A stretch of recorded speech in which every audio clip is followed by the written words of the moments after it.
This sector is now under my control. Stand down and prepare for Vega occupation. Hello everyone, this is Captain Soban. Welcome aboard the Starship Normal Prize for another episode of FX Galaxy Ship Showcase series. Okay, so today we are taking a look at the Kadeshi, which is again one of the unique races you can play in this mod. And I love the designs of the Kadeshi. I've always loved like the Nebula mothership and their swarmers and whatnot that you fight on mission 7 and 8. They're a pretty cool race. Now, one thing I will show off real quick, if I click this guy back here, Nebula, you'll notice that they have a different voice. Apparently, in the last in this version, Kadeshi got an entirely new voice for all the stuff that they for the things that like Karen Sajat usually says for like the Higarans and whatnot. So building stuff, researching stuff, moving orders, they all have different voices. So I really do love the voice they gave this one. Let me see if I can trigger it one more time. Nebula.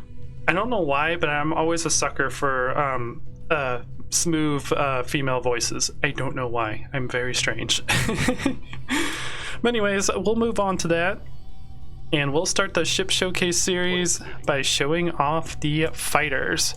So, first up on our list, we have just the basic swarmers, which is actually from Homeworld 1. You meet these guys on mission 7 and 8 when you're fighting the Kadeshi. These are your primary fighter versus fighter dog fighters. They aren't good against anything else. They don't have the firepower to take down corvettes and above, but they do have the speed, maneuverability to take down any type of fighter resistance that comes to the Kadeshi. So they're pretty cool. They got this cannon up here in front, and that's about it when it comes to these guys. So next we have the assault swarmers, which I believe are unique to this mod. I don't believe this was actually in Homeworld 1. Reporting. But they are your bomber equivalent to the fighter class. So these are good against frigates and capital ships that aren't good against fighters. So ion cannon frigates, destroyers. Don't use these against flak frigates or assault frigates. They will die. But any type of capital ship that comes in that is a threat to the Kadeshi, these guys will be able to take care of it. Boop boop. And then next we have the lance swarmers. These guys over here. I like the lance swarmers because they have this little rotating thing in the front. I don't know if it actually does anything. I think it's just an aesthetic thing, but I'm very amused when it comes to things rotating in circles. I've been like that my entire life. In fact, when I was 3 years old, my favorite thing to do was to watch a ceiling fan spin in circles. I don't know why. I'm very strange. But anyways, these guys are your anti-corvette fighters, so they are designed to go against other corvettes. They won't handle other fighters because of the way lancers work, because I believe they shoot these things over here on the side, which are just been upgraded to use as lancers. So they're not good against fighters, and they're not good against capital ships because they don't do enough damage. They're only really good against other corvettes. You spin in circles around here. And that is all the fighters on the Kadeshi side. Next we have the corvettes, which are back here. First one we're going to look at is the advanced swarmers, Waiting orders. which if you guys ever played Homeworld 1, you'll recognize these are the more heavy armored fighter class ships. They're a little bit slower than the fighters. I believe these guys are only good. They're only good against fighters. Yeah, that's right, because they were the upgraded fighters in Homeworld 1. So, yep. They only are good against those. Don't use them against anything else other than fighters. And then after that, we have the advanced assault swarmer, which I believe are right here, which are part of the mod.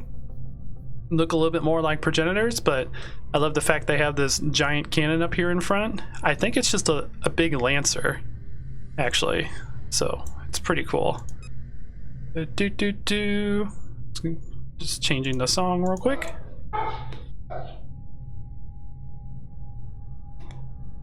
And okay, apologize about that. We had some dog barking issues. But anyways, these guys are your anti-capital ship Corvette class ships. So these are really good against other frigates. Capital ships, still don't use them against like flak frigates or torpedo frigates or stuff like that that are good against corvettes. They won't survive, but like infiltrator frigates or destroyers or stuff like that, they should be able to handle no problem. As we rotate around just to get a full view of it. And then next we have the Amberance swarmers. Roger. Who I don't know why they kind of, I was gonna say they remind me of the Sentinel from Homeworld Cataclysm for some reason. The Sentinel and Leech put together, maybe. But this guy is special because he is actually made out of liquid armor, so he has a lot of armor for a Corvette class ship. As you can see, he has 1,000 health, where this over here, actually that's not too bad. Never mind, forget everything I said. Reporting. But I guess the point of the liquid armor is it allows the ship to cloak permanently, so it can only be detected by anti-cloak ships. And what's cool about it is it because of that, you can sneak it into like harvesting areas and whatnot and use it as a way to raid enemy harvesting locations and then quickly run away before you're detected. So they don't do a whole lot of damage. They won't be really good against like fighters and corvettes. These guys are more designed to sneak into the enemy's economy area and get rid of them. They're also good against fighting incoming missiles and whatnot too. So you can use these as a way to defend against like the heavy missile battery that the Vega battlecruiser has, or the torpedoes that the destroyer, Higaran destroyers shoot against. So yeah, I believe that is what they're good against. And like I said, they can be cloaked permanently, so they can only be detected by cloaked ships, or if they engage in combat, then they can be detected that way. Okay, and that is all of the corvettes. Next we have the frigate class, which I actually put further back because I decided to bring this guy up further. Nope, never mind. They're actually directly behind us and I just can't see anymore.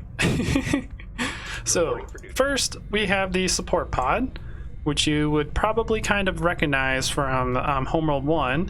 This is the support pod that they use to replenish the fighters' fuel, because the one downfall to the Kadeshi in Homeworld 1 was, even though their ships were extremely fast and extremely powerful, they had very small fuel supplies. They can only last like 5 to 10 minutes in combat before they had to fly back to get refueled. In Remastered, there's no such thing as fuel, so they had to repurpose this for different reasons. So the support pod is more of a ship that will buff up the fleet. So you can actually activate this guy's ability, which allows you to improve the damage of all friendly swarmers and friendly fighters, so they can do a lot more damage, which is pretty cool. He also comes equipped with these little lance swarmer things that fly around him, which can go around repairing the fleet. So he doubles as a way to keep the fleet alive and a way to buff up the fleet so they can do more damage with their fighters. I believe it only affects fighters though. I don't think it affects like the capital ships or the motherships or anything like that. So yeah, that's pretty cool. And to me, that stays true to the way Homeworld 1 was. So I'm glad they found a way around that. Next, we have the all-important and all-famous multi-beam frigate, or as I like to call, the tornado frigate, because this ship likes to spin in circles when it activates its ion cannon frigates, or ion cannon beams. So I always call it the tornado frigate for that reason. Awaiting orders. But the multi-beam frigate has 2 heavy ion cannons on the left, 2 heavy ion cannons on the right, and that's it. It has a lot of maneuverability and a lot of speed, so it can track frigate class ships no problem. It could even track down Corvette class ships if they're slow enough. But this is your main like large capital ship killer. It can do a lot of damage. I don't think it does as much damage in this version than it does in like the original Homeworld 1, but you can build a lot of these all at once. So if there was a large group of 10, 15 of these frigates, they could take down any type of capital ship, including battle cruisers. So these guys are especially deadly. And again, they're like ion cannon frigates, so their weakness is fast-moving fighters and fast-moving corvettes. They're really good against frigate-class ships. So do keep that in mind, but these guys can easily turn the tide of battle if there's nothing out there that can stop it. And next after that, we have the Armed Infiltrator frigate, which is a repurposed supply pod that instead of supporting the fleet, now has boarding capability. So this is the ship you will be using to capture enemy ships. And that's pretty much all there is to say to it, because that's all it is. It's just a repurposed supply pod to be used to board enemy ships. And then next we have our one and only capital ship that this team has, the Nagul. Reporting. Now the Nagul is pretty interesting because by itself it doesn't actually have any way to attack the enemy. It's actually just a host for drone ships, as you can see that are flying around it. And these drone ships are pretty darn powerful. They don't have a whole lot of health, but they do a decent amount of damage, and they have a very fast movement speed. So it takes either a large swarm of fighters or very fast tracking anti-fighter weaponry to track these things down to kill them. And then once they're dead, the Nagul will automatically start replenishing these fighters and rebuilding them to supply them. Now the thing about this guy is actually... Okay, so there was a change since last time I've actually played, because I don't really play the Kadeshi that much. I usually only play whenever the Shimmering Path kind of forces me to. But it looks like we can actually build more than one Nagul now. That's weird. It used to be limited to one. But I think it's also because they made adjustments to the super swarmers. They used to be invulnerable. And I believe they also used to have a laser cannon. They probably still do. But they used to be invulnerable and they used to be super powerful. So I think they made it to where these guys can be destroyable, and now the Kadeshi can build more than one Nagul at a time. So good to know. That's very good to know. But the Nagul itself doesn't have any defenses, so it can easily be destroyed if all of its drones are destroyed. Its drones is its primary thing, and yeah. But they are also very powerful. Okay, hopefully that explains that a little bit more. And now, next we have our motherships. Actually, first, before we talk about the motherships, we'll talk about the Kartoba. Copy. Because the Kartoba and one Nebula is what you start out with when you play this version, and the Kartoba is your most important ship in this fleet. You lose the Kartoba, it's like losing all of your... it's like losing the Balcora Gate as when you play the Progenitors. It will devastate you. The reason why is the Kartoba is where you keep all of your research modules and production modules. So if you lose the Kartoba, you can't build anything other than like very basic fighters. And it's not the end of the world if you lose the Kartoba, Nebula. because you can rebuild it at your Nebulas, right here. But Responding. it is extremely devastating because until you build rebuild the Kartoba and get your modules rebuilt, you can't really do much. You're playing defense until you get this thing functional again. And I actually really like that decision because, like in Homeworld 1, the Kartoba was was this item of worship for the Kedeshi, and they decided that it was fate for them to go into the Nebula and use it as a way to defend themselves against oncoming attacks, and to, basically become this religious group that worship the Nebula and worship the Kartoba, and they just believed that that was their destiny, despite the fact they were actually part of the Kushan, and they just got separated really like 1,000 years ago, and that separation just caused them to not be together. The Kadeshi backstory is actually really, really sad. I do wonder what would happen if Kadeshi went with Karen Sajet's offer and decide to join the Kushan to help against the Titan fight. Oh well, maybe that's a campaign that somebody can make in the future. Anyways, that's enough reminiscing. But yeah, the Kartoba is extremely important. It also acts as a carrier. You can produce ships from it. Fighters, corvettes, frigates. You can produce everything, even a Nagul, because it also has this giant docking bay down here at the bottom. And I believe once you get a certain research level, I think it's the super module, or it's one of these. I don't remember.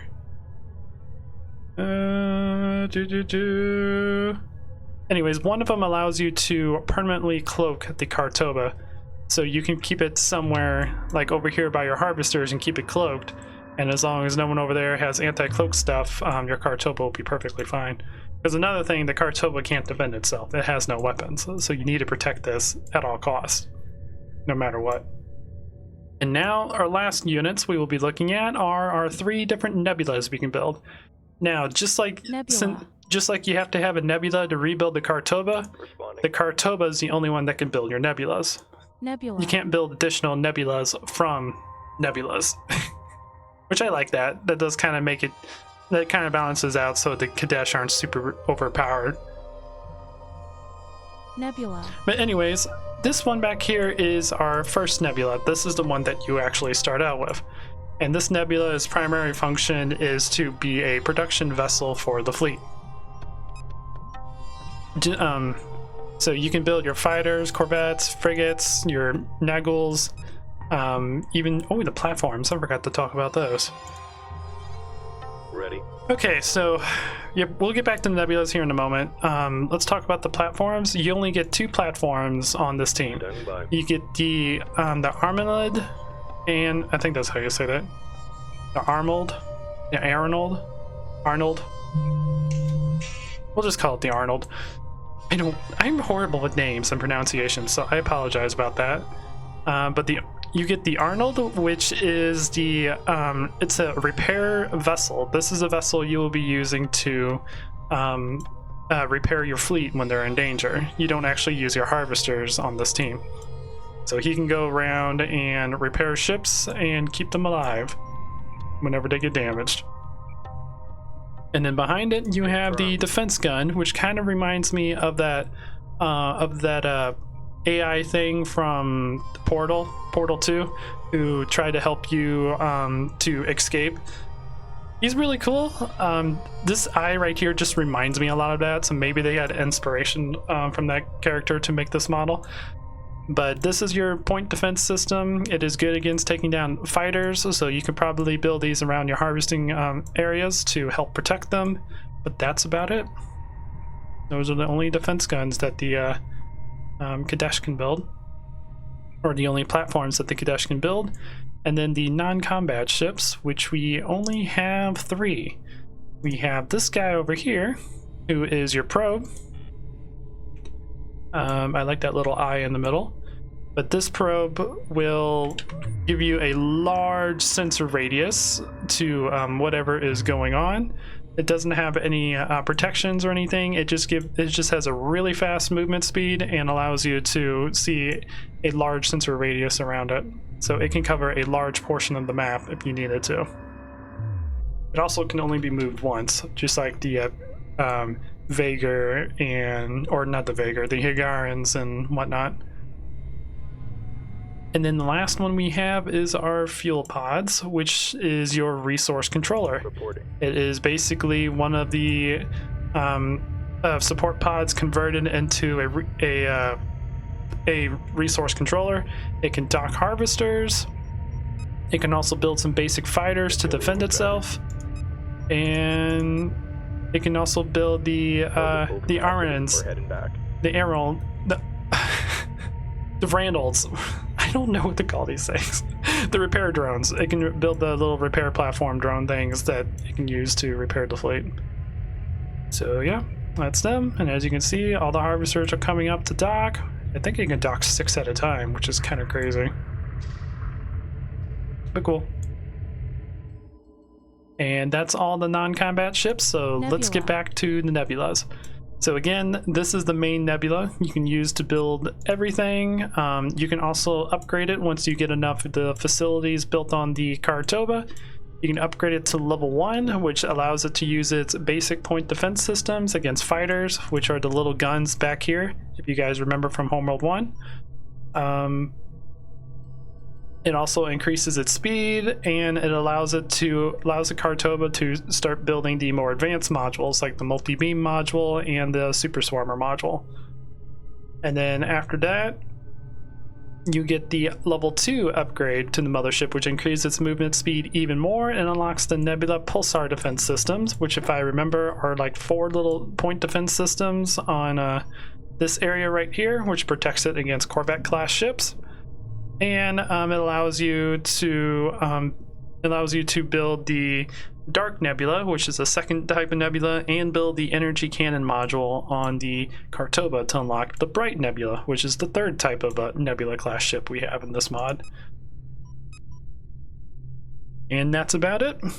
Oh, and one more thing. You can only build 1 of each type of nebula. So you're limited to 3 nebulas total, 1 dark, 1 bright, and 1 normal.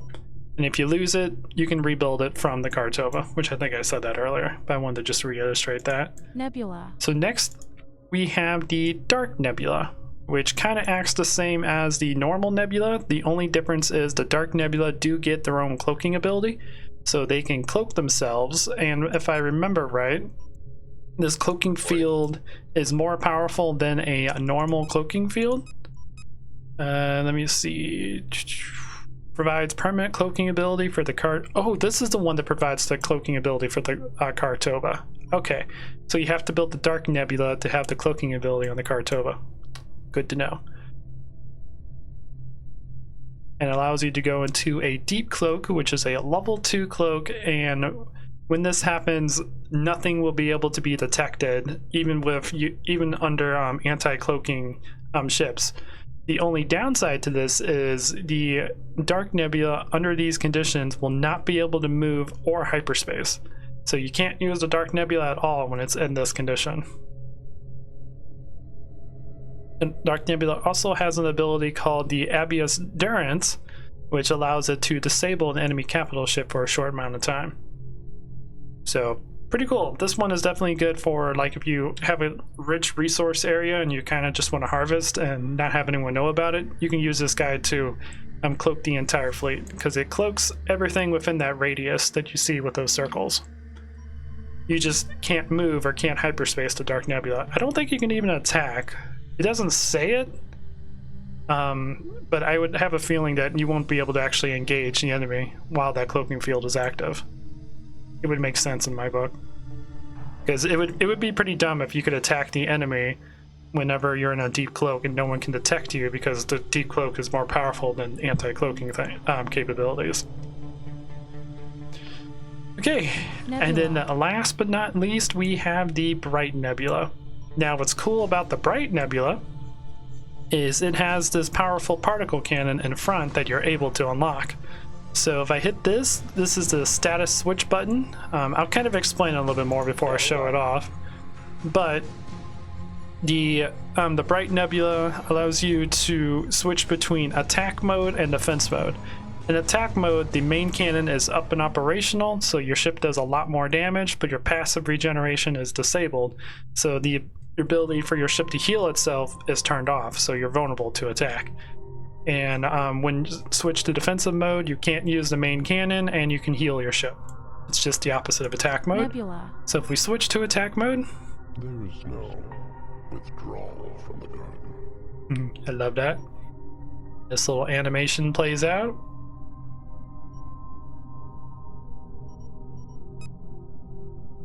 And now we have the main ion cannon there in the middle. Nebula.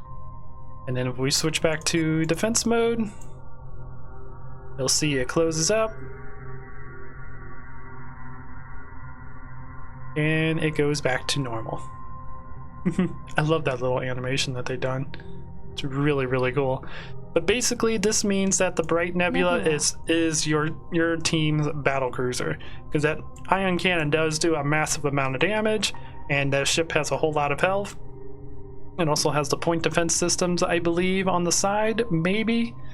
I don't know if this one actually has those. I think it only has the energy cannon. Let me see, because... Oh yeah, that's right. Nebula. So the only one with the point defense systems is the normal Nebula.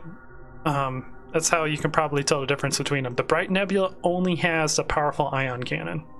It doesn't have any of the... I don't think it has any of the point defenses. It might. I'm not entirely sure if it does or not. I mean, it does say it does the same amount of damage as the Nebula, so it's possible that all of these might have the point defense systems built into them. I might just be overthinking things. But anyways, that's everything to show off on the Kadesh. That's all the ships and all the things that you can do in this mod.